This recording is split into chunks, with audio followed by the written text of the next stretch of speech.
Halo teman-teman, apa kabar semuanya?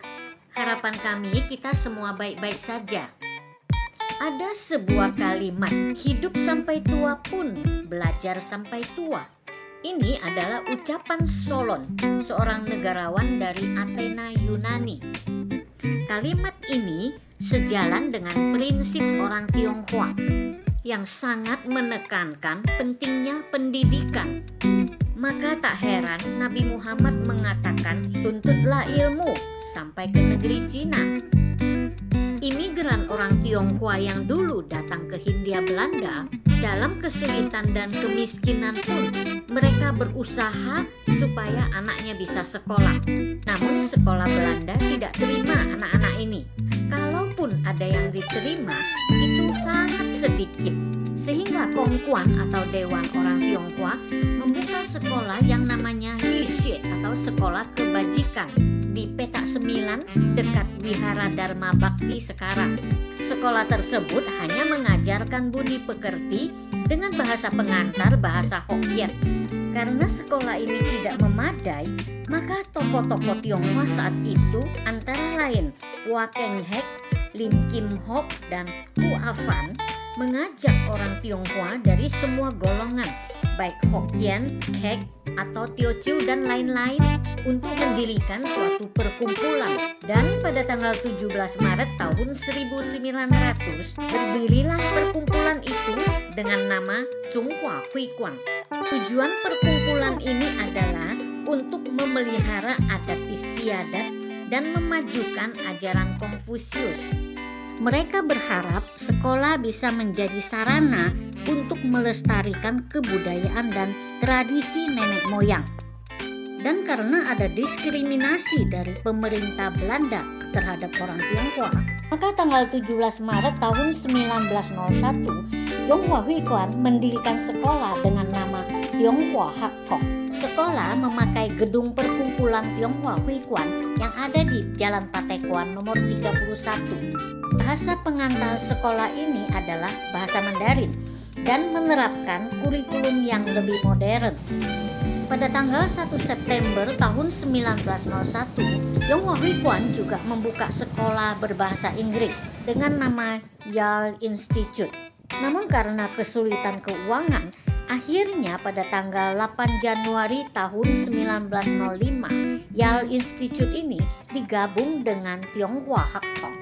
Dan sejak saat itu, Tionghoa Hak Thong juga mengajarkan bahasa Inggris. Dan karena letaknya di Jalan Patekoan, maka orang menyebut Tionghoa Hak Thong ini dengan sebutan Sekolah Pak Hua. Pada tahun 1925 dibuka SMP. Dilanjutkan pada tahun 1929 dengan SMA. Tahun 1936 sudah dibuka jurusan perniagaan. Pengurus Tionghoa Huiguan sangat memperhatikan pendidikan bagi anak-anak Tionghoa miskin. Sehingga pada tanggal 15 Juli tahun 1935 dibuka sekolah sore dengan nama Sekolah Bebas Biaya Pak Hua untuk Masyarakat.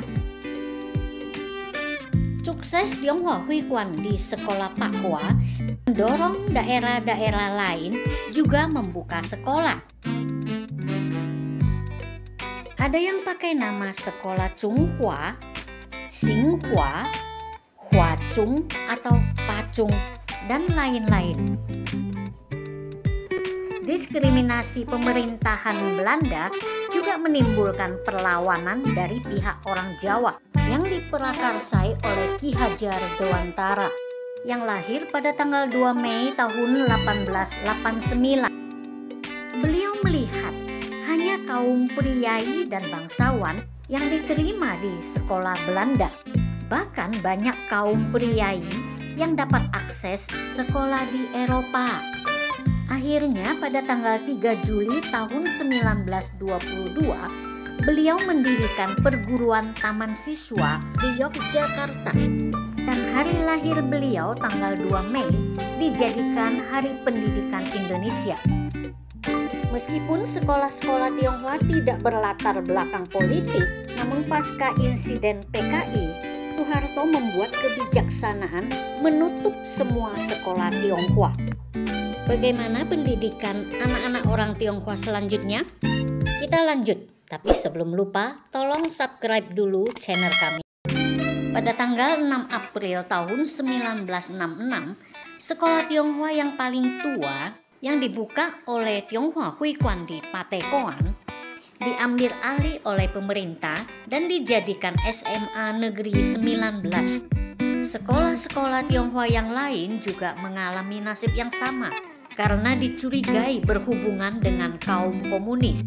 Padahal sekolah-sekolah ini telah mencetak banyak tenaga ahli untuk membangun Indonesia. Karena terpanggil oleh misi Pak Hua untuk memajukan pendidikan di Indonesia, maka alumni dan guru-gurunya membuka kembali sekolah Pak Hua pada tahun 2008 di Gading Serpong. Ini adalah kelompok bimbel yang digalang oleh Gereja GKI Patekoan yang dulu dikenal sebagai Tionghoa Kitu Kautong.